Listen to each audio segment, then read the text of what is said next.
Dad, I've gone blind. I need money for treatment, otherwise I'll be in darkness forever.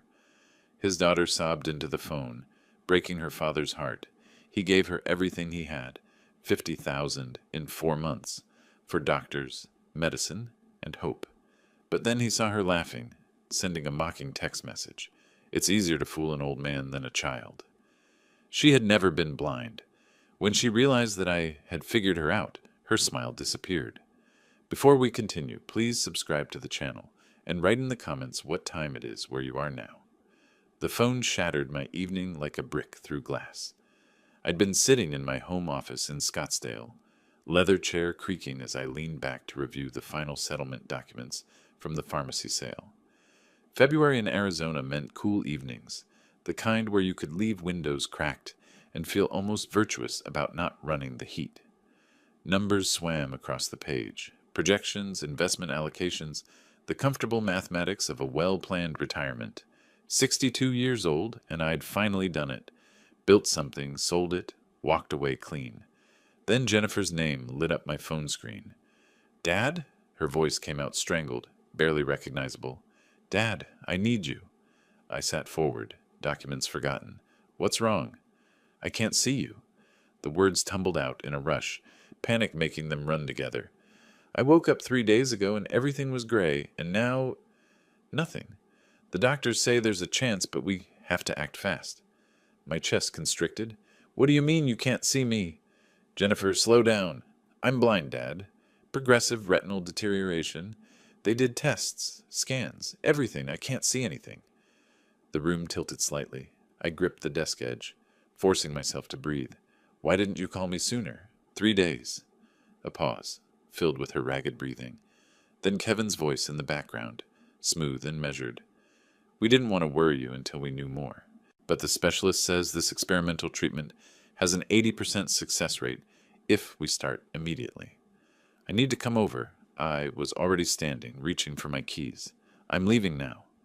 Okay, Jennifer's voice cracked. Okay, Dad, please hurry. 20 minutes later, I pulled into the parking lot of their Tempe apartment complex. My hands trembled as I locked the car. The drive down the 101 and across the Tubaltus had been a blur of streetlights, and replaying her words. Progressive retinal deterioration. Blind. 3 days. How does someone lose their vision in 3 days? Kevin answered the door. He'd always been well-dressed, even at home. Tonight was no exception. Pressed slacks, button-down shirt with sleeves rolled to the elbows. The picture of a concerned husband managing a crisis. Simon, thank you for coming so quickly. He stepped aside, gesturing toward the living room. She's been asking for you. Jennifer sat on their couch, absolutely still. Her eyes were open but unfocused, staring at nothing. When she heard my footsteps, her head turned slightly, not quite in the right direction. Dad? I'm here, sweetheart. I moved closer, watching her track my voice rather than my movement. Her hand lifted, reaching toward empty air about 2 feet to my left. The gesture broke something in my chest. I crossed the distance and took her hand. Only when I touched her did her fingers close around mine, desperate and trembling. I'm so scared. Tears tracked down her cheeks. I don't want to live in darkness. Please, I know it's a lot of money, but I can't see any other way. I knelt beside the couch, still holding her hand. This was my daughter, my only child. I'd walked her down the aisle twice now, first to that disaster Michael, then to Kevin last year. I'd taught her to ride a bike, helped her through college, watched her build a career in marketing, and now she sat here, 34 years old, staring at nothing. Tell me everything, I said. Kevin settled into the armchair across from us, pulling a folder from the coffee table. The condition is rare but treatable. There's an experimental procedure, retinal cell regeneration therapy. It's not covered by insurance because it's still considered investigational, but the success rate is remarkable. He opened the folder, spreading papers across the table. I saw medical letterhead, dense paragraphs of clinical terminology, frightening words like irreversible and progressive degeneration. How much? I asked. 15,000 for the initial treatment series. Kevin's voice remained carefully neutral, not pushing, just presenting facts. They need to start within the week. Every day we delay, the damage becomes more permanent. Jennifer's hand tightened on mine. Dad, Kevin and I have been bleeding money on specialists and tests for months. We're maxed out. If you can't help, just tell me now, so I know. Her voice broke. So I know I'll be living in darkness forever. The guilt hit like a physical blow. She was my daughter, and she was asking for help. What kind of father would I be if I refused? You're my daughter, I said, voice steady despite the roiling in my gut. I'll write the check tomorrow morning. She turned her face toward me, still not quite the right angle, and fresh tears spilled over. Thank you. Thank you so much. I stayed another 30 minutes, watching her navigate her own apartment like it was foreign territory. One hand trailed along the wall as Kevin guided her to the bathroom. She moved with exaggerated care, each step tentative. When she returned, he helped her back to the couch with practiced gentleness, his hand on her elbow, whispering reassurances I couldn't quite hear. The medical documents sat on the coffee table. I picked them up, scanning pages that might as well have been written in a foreign language. Phrases jumped out: bilateral vision loss, experimental intervention, time-sensitive treatment protocol. Before I left, I reached out to squeeze Jennifer's shoulder. She didn't react until I touched her. Then she covered my hand with both of hers. I love you, Dad. I love you too, sweetheart. I'll be back tomorrow. The drive home felt longer than the drive there.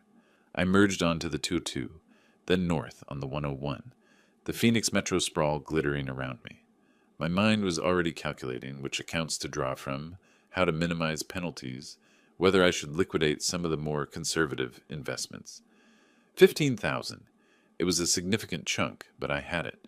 The pharmacy sale had left me comfortable. Not wealthy, but comfortable. This would hurt, but it wouldn't break me. My phone buzzed as I pulled into my driveway, a text from Jennifer. Thank you, Dad. I don't know what I'd do without you. I sat in the car for a moment, staring at those words. Then I pocketed the phone without responding. Too much to process. Too much to feel. Inside, I went straight to my office and pulled out the checkbook. Tomorrow, I'd write that check. Tomorrow, I'd help my daughter see again. The house settled around me, creaking in the cooling night. Through the window, I could see my neighbor's porch light, warm and ordinary. Everything felt surreal. Just hours ago, I'd been planning golf trips and wondering about that cruise to Alaska. Now I was financing experimental medical procedures. But that's what fathers do. We solve problems. We protect our children. I closed the checkbook and turned off the desk lamp. Tomorrow would be soon enough. Morning light cut through my office blinds in sharp geometric patterns. I'd been awake since 5, unable to sleep past the anxiety churning in my stomach. Now, at 8:30, I sat at my desk with the checkbook open, pen poised above the blank line. $15,000. I wrote it out in careful script, then again in numbers. The pen felt heavier than it should. In the memo line, I wrote medical treatment and dated it February 12th, 2025. My account balance, visible on the online banking screen beside me, showed the comfortable cushion I'd built over 40 years of careful planning. This would take a bite, but I'd recover. I tore the check free and folded it into my wallet. The drive to Tempe felt different in daylight. Traffic was lighter, the morning sun making everything look cleaner, more hopeful. Maybe this would work. Maybe in a few weeks Jennifer would call me with good news. Her vision restored, this whole nightmare over. Kevin answered the door again. Simon, come in. Jennifer's resting, but she's been anxious to know if you were coming. Of course I came. I stepped inside, noticing the apartment looked more cluttered than last night. Medical pamphlets scattered across the coffee table, a pill organizer on the kitchen counter, empty tea mugs suggesting a sleepless night for them too. Jennifer emerged from the hallway, one hand brushing the wall, moving with that same tentative care. She wore sweatpants and an oversized shirt, her hair pulled back in a messy ponytail, the image of vulnerability. Dad? She turned her head, not quite toward me. Right here. I crossed to her, touching her arm so she'd know where I stood. Her hands found mine, and I pressed the check into her palm. She ran her fingers over it, feeling the paper. It's 15,000, Kevin said quietly, moving to stand beside her. Simon, I can't tell you how much this means. We'll get her into the clinic today. Jennifer's face crumpled with relief. Thank you, Dad. Thank you so much. I stayed for coffee, listening to Kevin outline the treatment schedule with the confidence of someone who'd researched everything thoroughly. Jennifer sat quietly, her hands wrapped around a mug, occasionally turning her face toward whoever was speaking. The performance was flawless. 3 days later, my phone rang during lunch. "Dad, I'm so sorry to ask again." Jennifer's voice carried that same desperate edge. "But they need to run additional tests before the next treatment phase. It's $3,500. The insurance company is fighting us on every claim." I set down my sandwich, appetite vanishing. "Jennifer, we just paid $15,000. "I know." She sounded close to tears. "But the doctor emphasized we can't delay. Each day matters with retinal conditions. This is standard protocol, apparently. They need to monitor my response to the initial treatment." Kevin's voice came through, authoritative and concerned. "Simon, I've been on the phone with the insurance company for hours. They're claiming it's all experimental and won't cover anything. We're doing everything we can." I rubbed my forehead, feeling the beginning of a headache. "Do you have any savings you can contribute? This is adding up quickly." "Dad, Kevin and I have been bleeding money on copays and specialists for months. We're maxed out." Her voice hardened with hurt. "If you can't help, just tell me now, so I know I'll be living in darkness forever." The guilt was instantaneous and crushing. "No, no, I'll handle it. Your health is what matters. We'll figure out the money." I transferred it that afternoon, watching another chunk disappear from my account. The pattern established itself over the following weeks. Every few days my phone would ring. New urgency, new expense, always delivered with Jennifer's desperate voice and Kevin's supporting medical explanations. Specialized medication, $2,800. Consultant appointments with retinal surgeons, $4,200. Follow-up imaging, $1,900. Each request came with specific medical terminology that made refusal seem cruel, monstrous even. By mid-March, I'd made 2 trips to the bank in 1 week. The teller, a young woman named Maria, started recognizing me. "Everything all right, Mr. Griffin?" she asked as she processed another large transfer. "Family medical situation," I said, not meeting her eyes. I canceled the Sedona trip I'd planned with my old pharmacy colleagues. When Mark called to ask why, I kept it vague. "Jennifer needs me right now. We'll reschedule." Late nights found me at my kitchen table, calculator in front of me, bank statements spread across the surface. The numbers told a story I didn't want to read. 25,000 in 4 weeks. My retirement cushion, built slowly over decades, was deflating with alarming speed. I started making small economies that felt absurd given the thousands flowing out to Tempe. Store-brand cereal instead of my usual. Skipping the coffee shop I'd visited every morning for 15 years. I told myself it was responsible, but really it was just a way to feel some control over the hemorrhaging. Each time I wrote a check or authorized a transfer, the hesitation lasted a bit less. This was what fathers did. This was what love required. Jennifer needed me, and I would not fail her. The calls continued. Some days Kevin answered, updating me on Jennifer's progress, with medical details that sounded plausible. Other times Jennifer herself called, her voice a mixture of gratitude and new desperation. The formula worked. Thanked me for the last payment, mentioned slight improvement to give me hope, then introduced the next necessary expense. "Dad, I think I'm seeing shapes," she told me one evening in late March. "The doctor says the treatment is working. My vision is slightly less dark around the edges, but we need to continue the therapy. If we stop now, I could relapse." That word, improvement, hooked into my chest and wouldn't let go. The money wasn't wasted, it was working. We just needed to see it through. I visited their apartment 3 times during those weeks, each time delivering a check in person because it felt more real, more connected than electronic transfers. Each time, Jennifer performed her blindness with heartbreaking consistency. Slow movements, unfocused gaze, reaching for sounds rather than sights.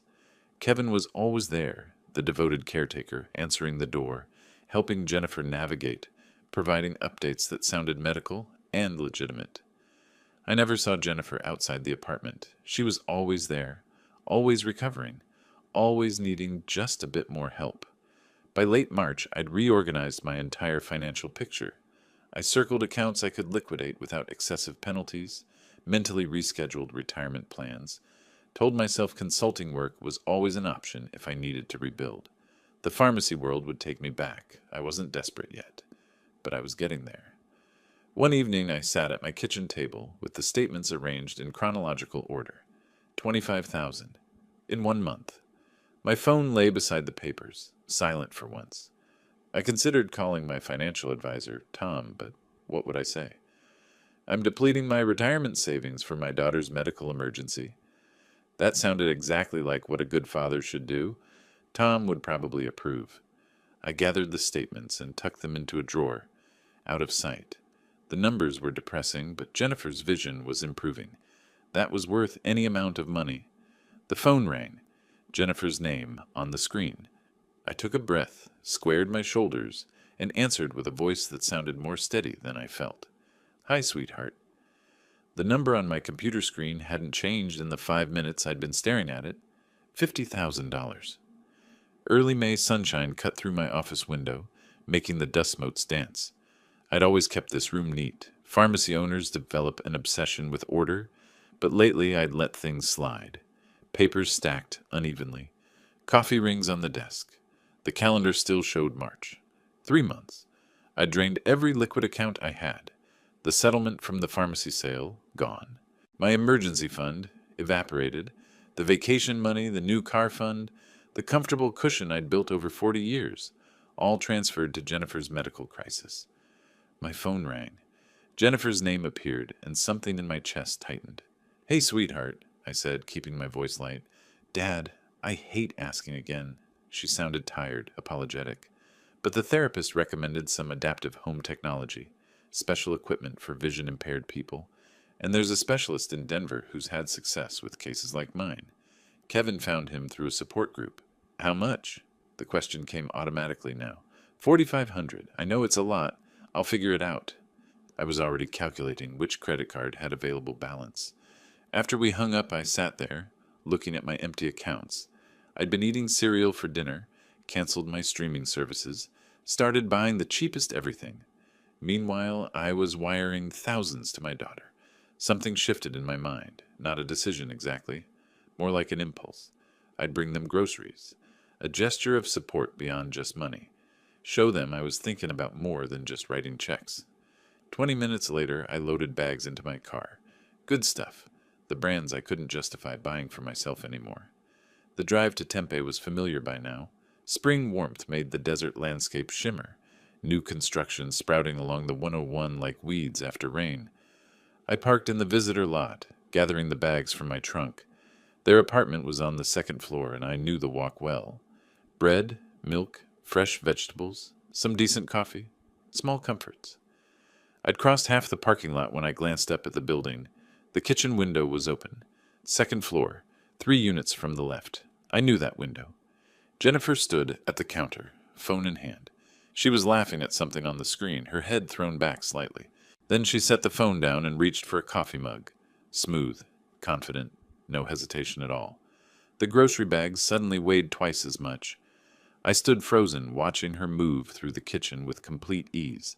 She opened a cabinet, pulled out a bowl, checked her phone again. Normal, casual. Someone with perfect vision going about their morning. My breath caught, the bags pressed into my palms, handles cutting into skin. I'd seen Jennifer perform blindness dozens of times now.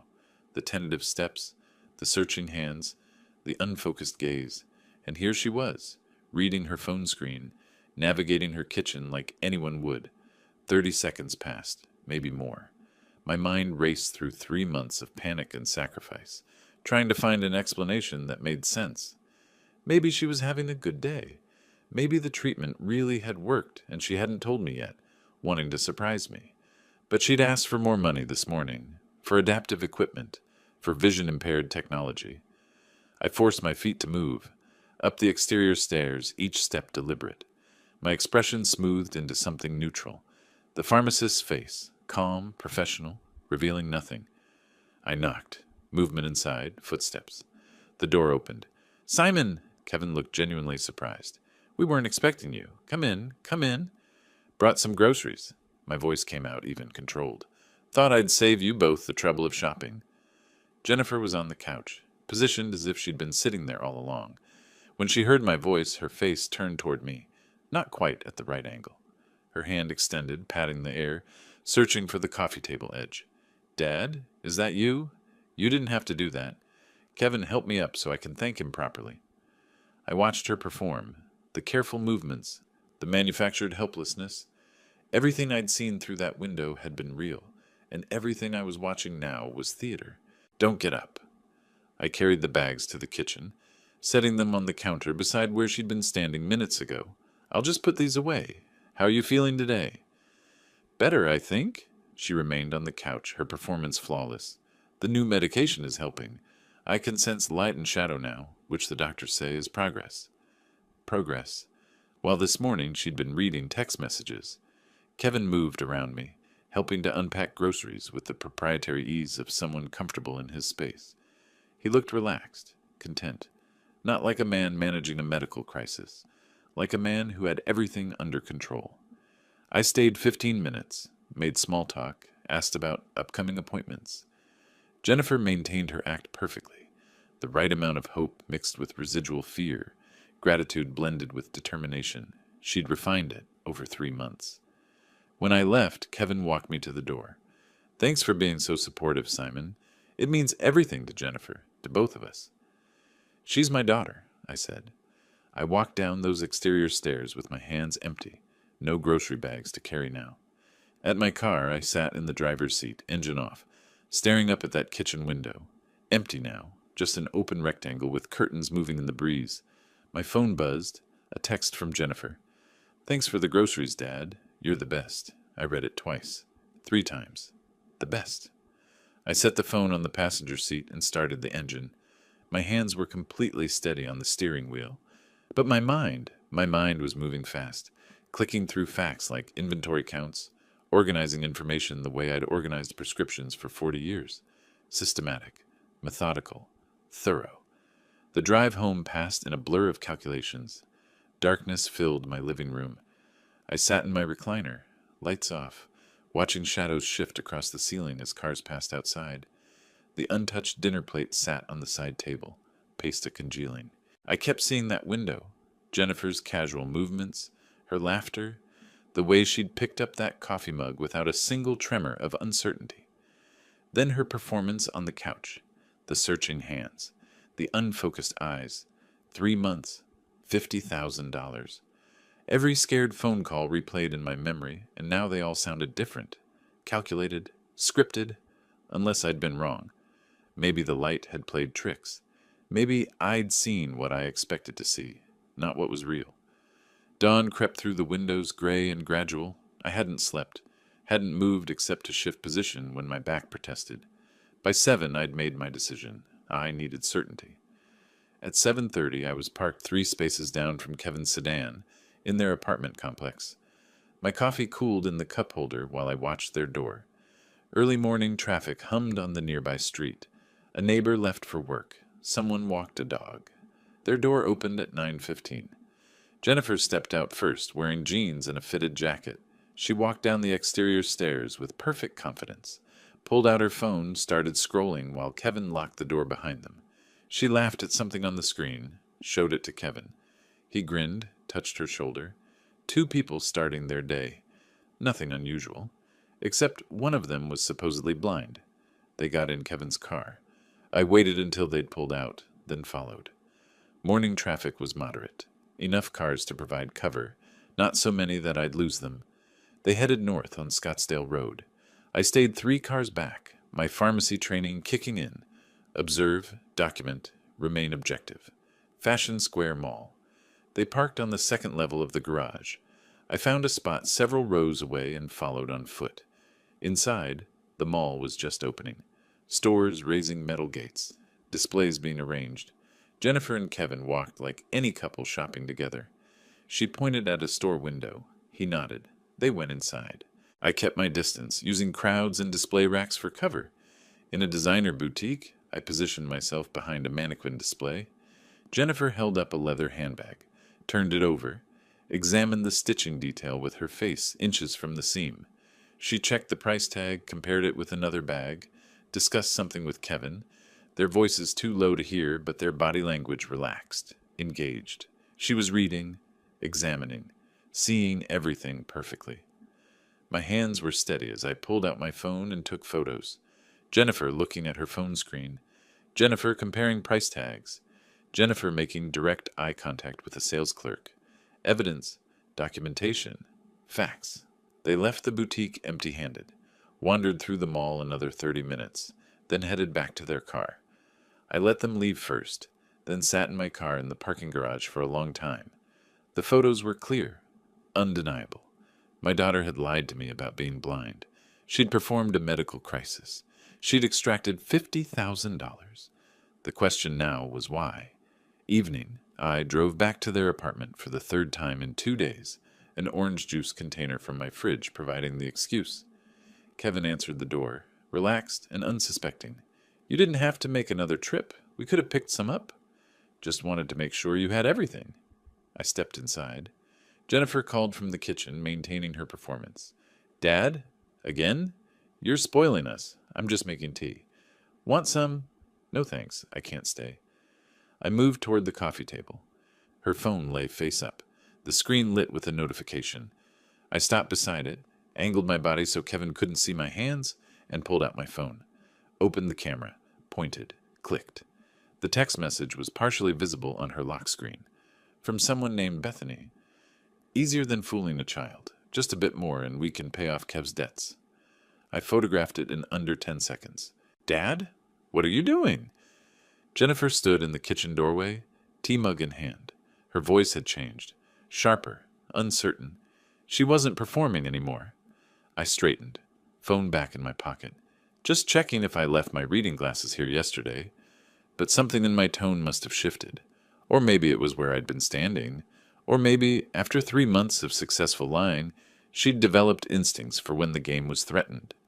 Her smile vanished. She glanced at Kevin, a flicker of panic crossing her face. We stood there, frozen in tableau. Jennifer in the doorway, Kevin turning from the kitchen sink, sensing tension, me by the coffee table, evidence secure. You can see. The words came out quietly. Not a question, not an accusation, just a statement of fact. Jennifer's mouth opened, closed. She looked at Kevin again, something passing between them. Then her face rearranged itself, calculation replacing shock. Dad, I don't know what you're talking about. I've been practicing moving around without help, that's all. The therapy is working. I'm getting better. Better? I tasted the word. You're getting better. Yes. The doctor said, I saw you this morning. Silence dropped like a curtain. At the mall, I continued, my voice still quiet, still steady. I watched you read price tags, examine merchandise, look at your phone. You're not getting better, Jennifer. You were never blind. Kevin moved first. Simon, I think you're confused. The stress of everything. I have photos. That stopped him. Jennifer's performance shattered completely. The searching gestures gone. The unfocused gaze vanished. She looked at me directly, clearly, and I saw something in her expression I'd never seen before. Not fear, not guilt. Calculation. Cold and sharp. How long have you known? She asked. Long enough. She set the tea mug down carefully on the kitchen counter. When she spoke again, her voice was different, harder, older. So what now? You're going to make a scene? Tell everyone? You gave that money willingly, Dad. Every check, every transfer. No one forced you. No. I moved toward the door. No one forced me. Then what are you going to do? I paused with my hand on the doorknob, looked at my daughter, really looked at her. She stood there, fully sighted, fully capable, and completely unrepentant. I'm going to think, I said. Then I walked out, closing the door firmly behind me, the evidence secure in my phone, my mind already 3 steps ahead. The silence in that apartment stretched like wire pulled taut. Jennifer stood frozen in the kitchen doorway, tea mug forgotten. Kevin had turned from the sink, confusion shifting to wariness. My phone sat heavy in my pocket, the incriminating text message captured forever. I pulled it out, held it up so they could both see the screen. I have a photograph of your text message. My voice came out level, almost conversational. The one about tricking the old man, about Kevin's debts. Would you like to explain that? Jennifer's face cycled through emotions in rapid succession. Shock, panic, calculation, Then she crumbled. Tears spilled down her cheeks, her whole body seeming to collapse inward. "Dad, you don't understand." Her voice broke beautifully, years of practice making it perfect. "Kevin was in trouble and I panicked. I was going to tell you everything and pay you back. Please, you have to understand." I watched her performance with new eyes, saw the mechanics of it, the timing of the tears, the pitch of her voice, the reaching gesture toward me. All calculated, all designed to manipulate. "You went through her phone?" Kevin stepped forward, his tone shifting to aggressive. "You invaded our privacy. That's illegal. If you don't apologize right now and promise to never speak of this, you'll never see your daughter again." He was close now, trying to use his size to intimidate. I didn't move, just looked at him, really looked at him. A man drowning in debt who'd found an easy mark, who'd convinced my daughter to help him steal from her own father. "You'll get what you deserve," I said quietly, "both of you." Jennifer reached for my arm, that old familiar gesture that used to make me feel needed, protective. I stepped back. The physical withdrawal made something in her face change, desperation giving way to anger. "Dad, please."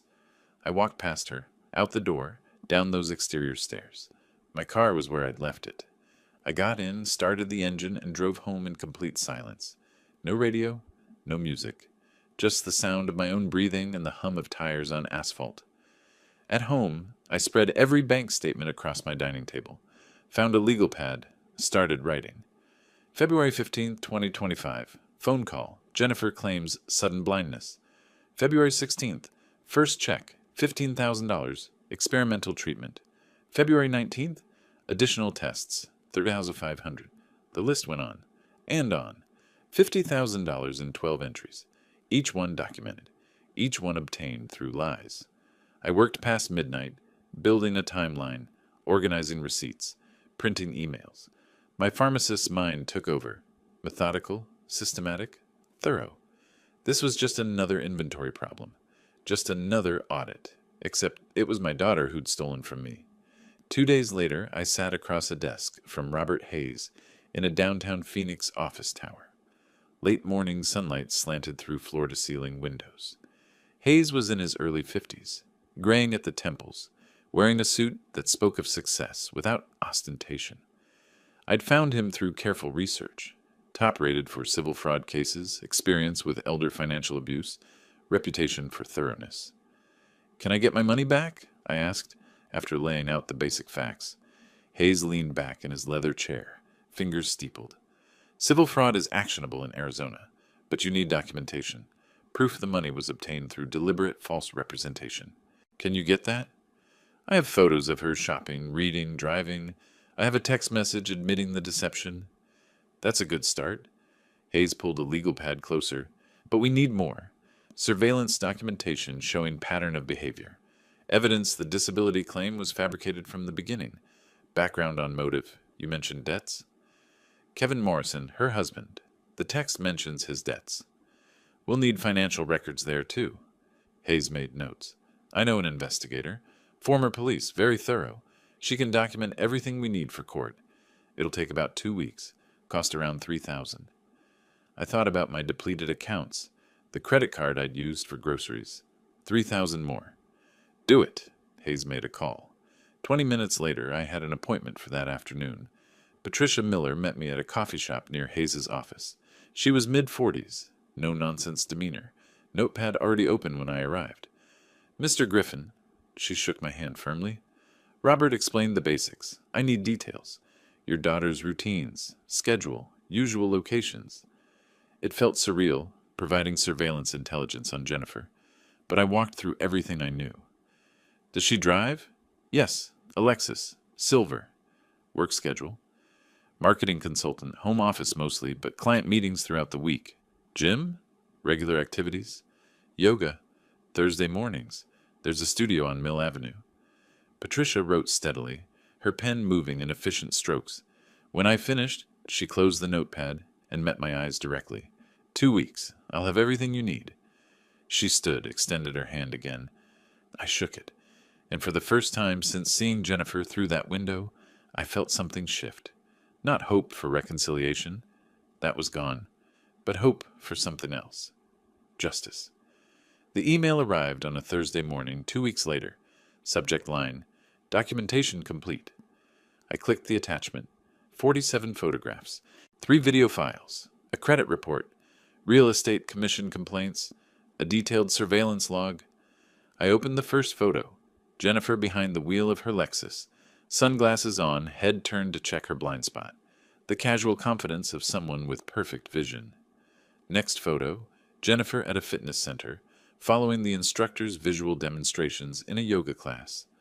Another, Jennifer at an outdoor cafe, examining a menu, laughing at something her friend said. Each image was time-stamped, GPS tagged, professional, irrefutable. Patricia's report was clinical. Subject exhibited normal vision in all surveillance situations. She drives daily, uses smartphone without assistive technology, participates in activities requiring visual acuity. No evidence of visual impairment observed. I clicked on Kevin's credit report. $78,000 across multiple credit cards and a personal loan. The motive quantified. Then the real estate commission complaints. A 2023 ethics violation. Kevin had failed to disclose foundation issues on a property sale. The client discovered it during the final walkthrough. Kevin's defense, he didn't think it was significant. A pattern of deception, not just with me. A character trait. I printed everything, added it to my case file.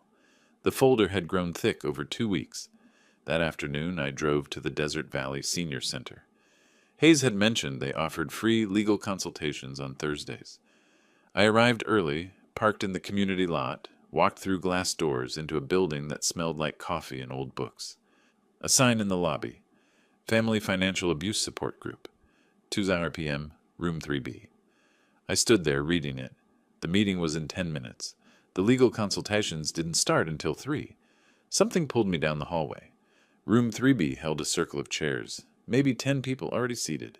An older woman at the front noticed me hovering in the doorway. "Come in, please. We're just starting." Her smile was warm, unforced. "I'm Betty Walsh." I took a seat in the back. People shared stories. A man in his 70s whose grandson had forged his name on checks, $12,000 before he noticed. A woman whose daughter-in-law had emptied a joint account. Another whose caregiver had used his credit card for online shopping. Betty listened to each one with complete attention, offering no platitudes, just presence. "Financial abuse from family cuts deeper than money," she said during a pause. "It's trust destroyed. It's wondering if you meant anything beyond your bank account." The words hit like they were meant for me specifically. After the session, as people filtered out, Betty approached.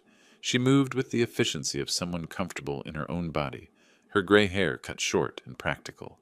"You didn't share," she said, not accusatory, just observant. "First time here. Coffee?" She gestured toward the small cafe down the hall.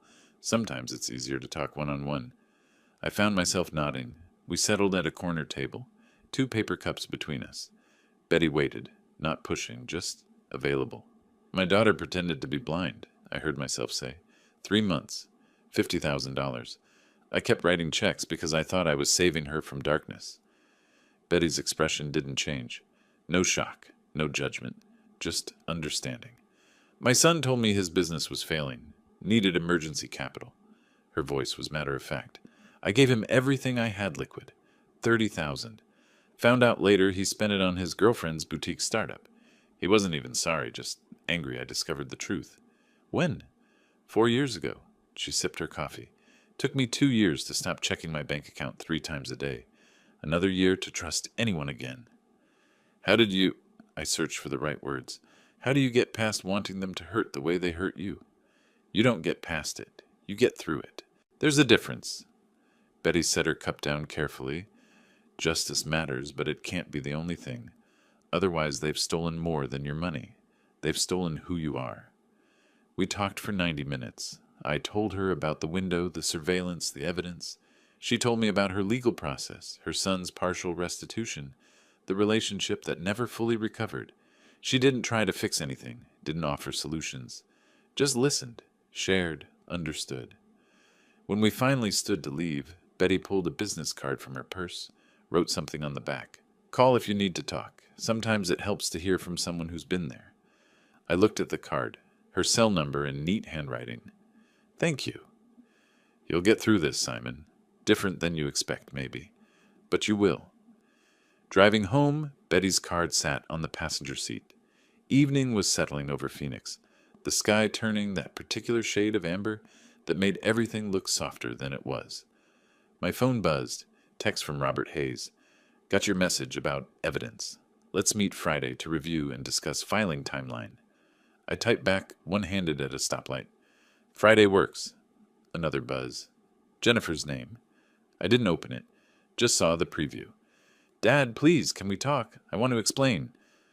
I set the phone down without responding. There was nothing left to explain. The photos explained everything. The credit report explained everything. That text message, "Tricking the old man is easier than fooling a child," explained everything. Betty's words echoed, "Justice, not revenge." But as the light turned green and I drove forward, I thought about those $50,000, those 12 weeks of fear and sacrifice, those performances Jennifer had perfected. Justice sounded right. The question was what justice looked like. Jennifer's voice filled my kitchen before I'd finished my first coffee. "Dad, how could you do this? You're destroying our family over a misunderstanding." I'd put the phone on speaker to listen to the voicemails. 7 missed calls overnight, 4 messages. I stood by the counter, watching the coffee grow cold, while her voice cycled through emotions with practiced precision. "I was sick. I am sick. The treatment is just working differently than expected. Please call me back. Please." The next message was angrier.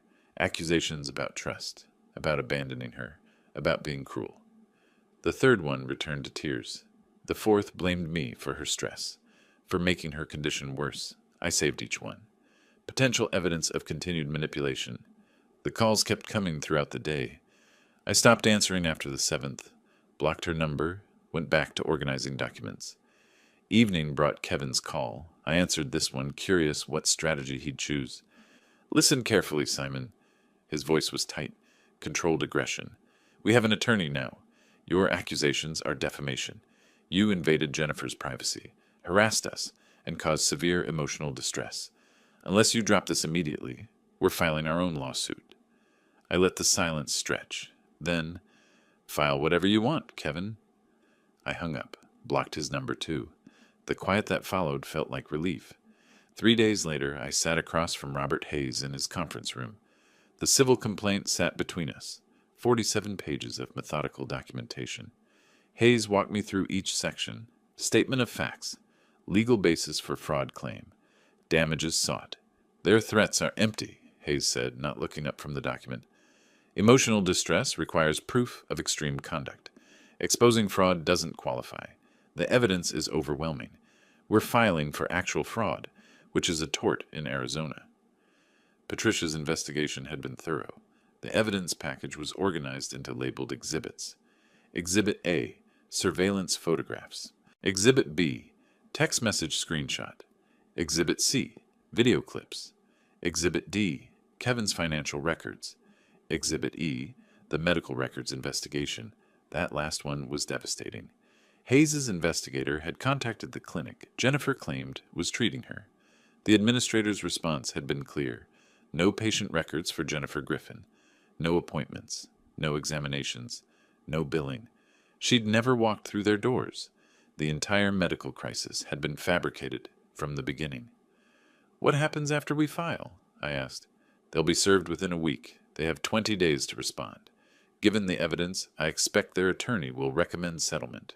But we'll see." I initialed each section of the complaint, signed the final authorization.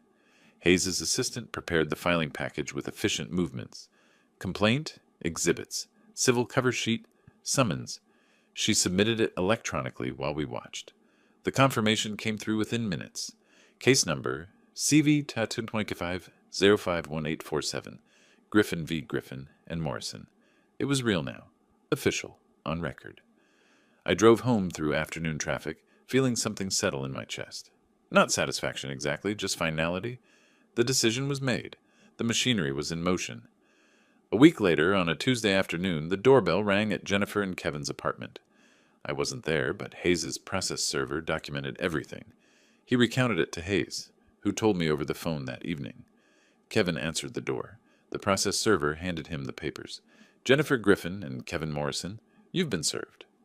Kevin's face apparently drained of color as he read the complaint header. Griffin v. Griffin and Morrison, civil fraud, Maricopa County Superior Court. Jennifer appeared behind him. What is this? Kevin read aloud, voice flat. Plaintiff seeks restitution of $50,000, plus damages for intentional fraud and emotional harm. The process server was already walking away. Jennifer grabbed the papers from Kevin's hands, flipping through pages. The exhibits were all there. Photos of herself driving, shopping, living normally. The screenshot of her own text message about tricking the old man. Her hands shook. Kevin pulled out his phone and started dialing. We need a lawyer. Now. Hayes told me all this with professional satisfaction. The case was filed. They were served. The response deadline was running. Now we waited. Early July heat hit like a wall when I stepped out of my car in the courthouse parking garage. Betty waited by the elevator wearing a simple blue dress, her gray hair catching the fluorescent light. Ready? She asked. As I'll ever be. We rode up together, passed through security, walked corridors that smelled like floor polish and recycled air. Robert Hayes was already at the plaintiff's table when we entered the courtroom, organizing files with methodical precision. Betty took a seat in the gallery behind me. Just knowing she was there helped. Jennifer and Kevin sat at the defense table with their attorney, a man in an expensive suit who looked like he wished he'd taken a different case. Neither of them looked at me. The initial hearing had gone as Hayes predicted. Jennifer's attorney had argued a motion to dismiss, claiming this was a family dispute, not fraud, that I'd voluntarily given money with no expectation of repayment. Hayes had responded with a 2-page evidence summary. The judge denied the motion and set trial for late July. Now, 3 weeks later, we were here. Jury selection took most of the morning. 12 people who would decide whether my daughter had committed fraud. They looked ordinary, tired. One woman kept checking her watch. A man in the back row had kind eyes. Opening statements began after lunch. Jennifer's attorney went first. This is a family dispute, not fraud. Simon Griffin voluntarily provided financial support to his daughter. No written agreement existed. No promise of repayment was made. This is a father who regrets his generosity and now wants it back. Then Hayes stood. His voice was calm, measured, devastating. The evidence will show deliberate, calculated fraud. Jennifer Griffin fabricated a medical emergency. She and Kevin Morrison systematically extracted $50,000 through lies. This isn't family support. It's theft by deception. The text message appeared on the courtroom screen, projected large enough for everyone to see. Tricking the old man is easier than fooling a child. Just a bit more and we can pay off Kev's debts. Several jurors visibly reacted. The woman who'd been checking her watch stopped moving. The man with kind eyes frowned. Patricia Miller testified first. Professional, thorough, unshakable on cross-examination. She documented Jennifer's normal activities over 2 weeks. The photos told their own story. A neighbor testified next. He'd seen Jennifer driving regularly, getting her mail, walking to her car. She'd seemed completely normal. A store employee from Fashion Square remembered her examining merchandise closely, comparing price tags, making eye contact during conversation. No indication of vision problems whatsoever. Then came the medical administrator. Hayes asked the crucial question, "Have you reviewed your clinic's records for Jennifer Griffin?" "Yes, I have. Thoroughly." "And what did you find?" "Nothing. Jennifer Griffin has never been a patient at our clinic. No appointments, no examinations, no treatments, no billing records. She's never walked through our doors." The courtroom went very quiet. I felt Betty's hand find mine during that testimony. Her fingers were warm, steady. I held on.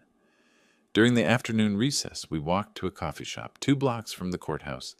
The July heat made everything shimmer, but inside was cool and dim. "How are you holding up?" Betty asked. "This can't be easy, hearing it all laid out in court."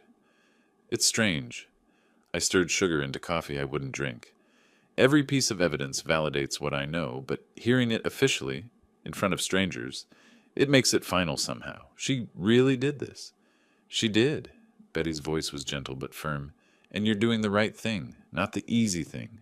The right thing. We talked about other things too. Her library work, my pharmacy days. Small memories that felt important somehow. The case took up less space in the conversation than I expected. Walking back to the courthouse, I realized I'd laughed twice. Actually laughed. It felt strange and necessary at the same time. The next morning, before testimony resumed, Hayes pulled me aside in the courthouse hallway. Kevin's attorney approached me yesterday evening. Their clients want to discuss settlement. They'll return $20,000 to make this go away. I didn't need to think about it. No. They're offering real money, Simon, more than many fraud victims recover. I want the verdict. I want it in the public record. 50,000 plus damages or nothing. Hayes nodded, something like approval in his expression. I'll tell them. The trial continued. More witnesses, more exhibits. Jennifer's attorney tried to paint me as controlling, vindictive, unable to accept her marriage to Kevin, but the evidence was too strong. The lies were too documented, the text message too explicit. On the final day of testimony, just before closing arguments were scheduled, court recessed until morning. Betty and I walked out together into the late July furnace. The courthouse steps radiated stored heat. How do you feel about the settlement offer? She asked. I stopped, looked back at the building, concrete and glass reflecting harsh sunlight. I keep thinking about that text message. Tricking the old man is easier than fooling a child. If I take the 20,000 and walk away, it's like agreeing with her, like I was easy to fool and that's the end of it. Betty nodded, understanding without words. But if the jury says it's fraud, if it's in the record, then it's not about you being foolish. It's about her being wrong. Exactly. We continued down the steps. My phone buzzed. Hayes, tomorrow is closing arguments. After that, it's in the jury's hands. I showed Betty the message. She took my hand, not the brief comfort of the courtroom, but deliberate, chosen. Whatever happens, you did the right thing. You stood up. We walked toward the parking garage together. The heat pressed down, but Betty's hand in mine felt like something solid to hold on to. For the first time in months, I felt something like peace beginning to form. All rise. The jury has reached a verdict.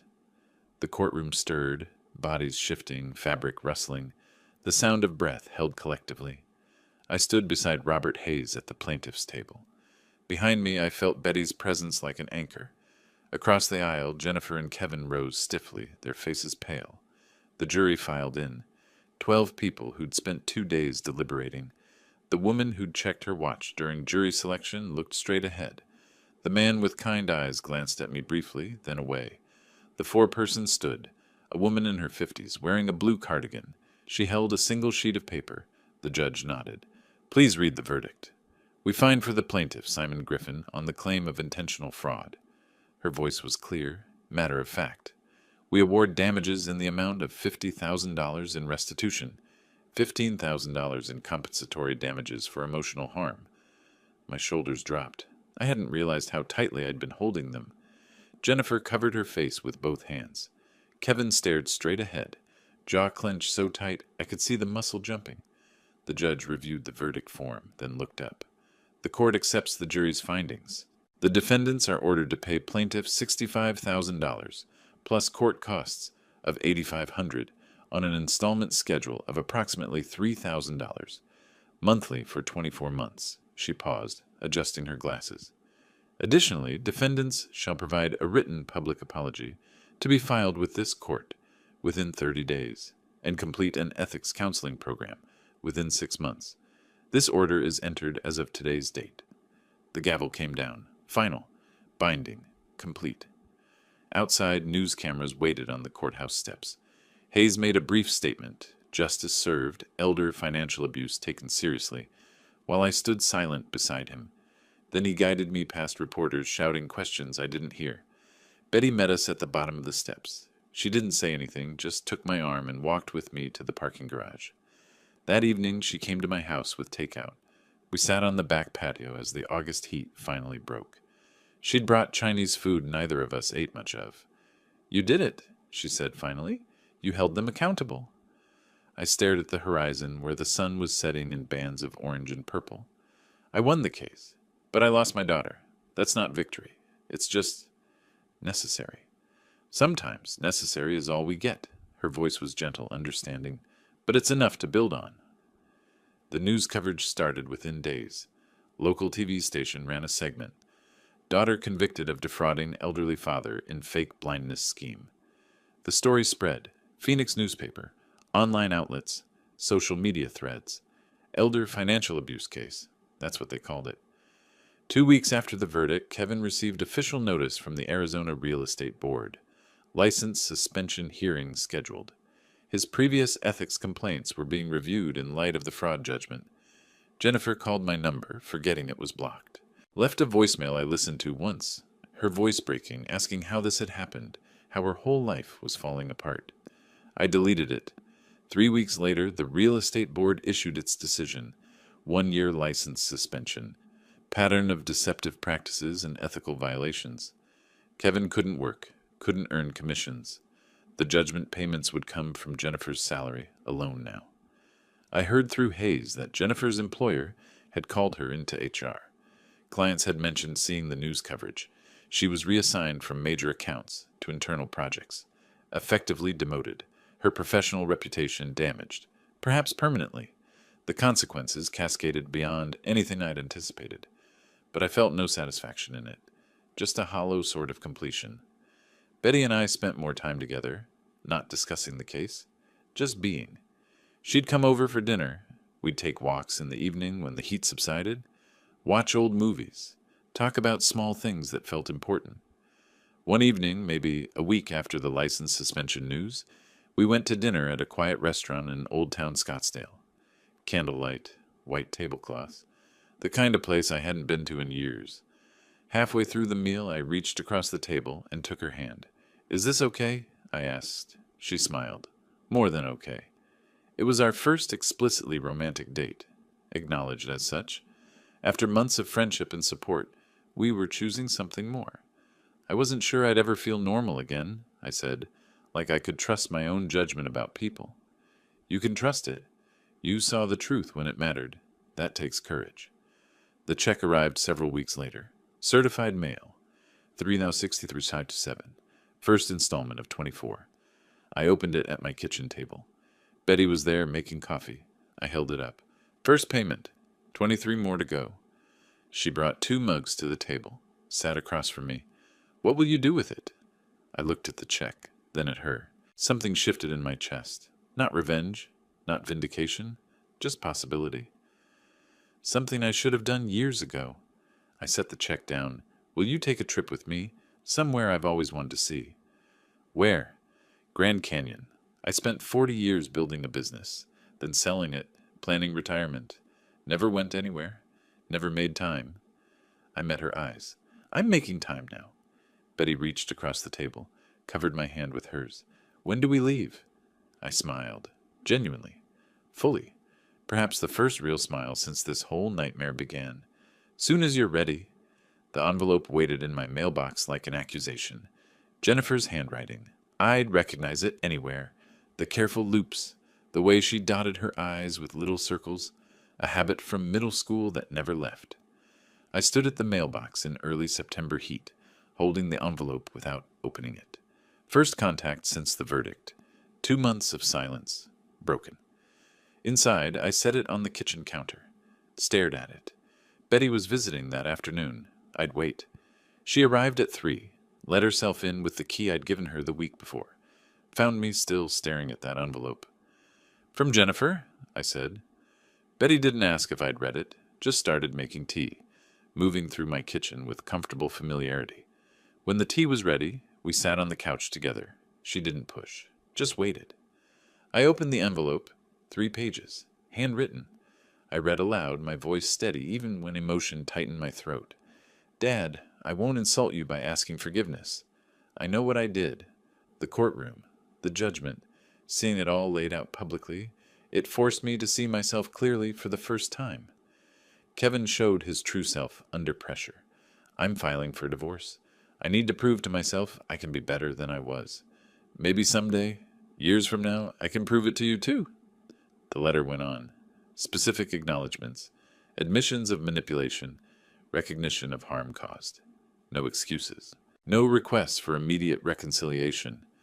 I set it down when I finished, walked to the kitchen window, stood quiet while Betty waited patiently. "What do you want to do?" she asked finally. "I don't know. Part of me wants to believe her. Part of me thinks this is just another performance. Both can be true." Betty's voice was gentle. "She might mean it now and still fail to follow through.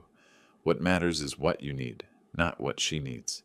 2 days later, over morning coffee, I asked the question that had been circling my mind.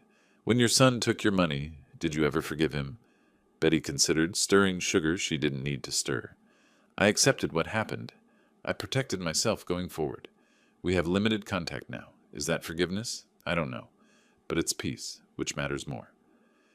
That afternoon, I pulled out a note card. Simple. No letterhead. Wrote 6 words. "Time will tell. For now, I'm building a life without deception." Mailed it without ceremony.